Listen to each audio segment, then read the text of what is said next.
You know, when David had committed his adultery with Bathsheba, and he had murdered Bathsheba's husband to cover up his adultery, his sin.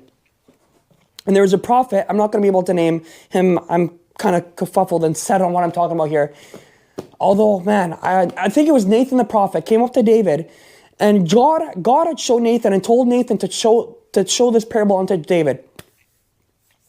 And the parable was, I'm paraphrasing this, but the parable was that one day there was a poor farmer who had one sheep, and from birth, this farmer had raised this sheep, had cared for this sheep. When the sheep was lost, he went and brought it back.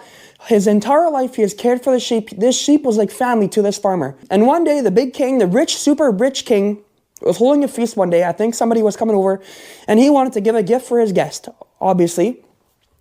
And this king was very wealthy. He had tons of sheep, tons of cattle, but he didn't want to use one of his. So he saw this farmer and told one of his servants to go get that sheep and kill the sheep so that he could use it for his guest. So he did that. And then Nathan the prophet tells David and says, "What shall be done unto this king for what he did?" And David, he loses his mind. He goes, "This king shall replenish this man's sheep 70-fold," something like that, a huge immense, "and this man shall be burnt and killed immediately and sent into the furnaces of hell." And Nathan looks at David and says, "This parable is about you."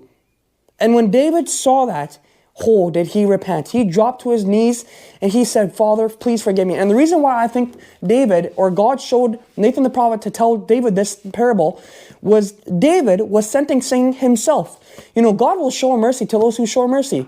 You know, if somebody does something to you and you show mercy towards them, boy, you have sowed seeds into your life that will come back onto you 100-fold.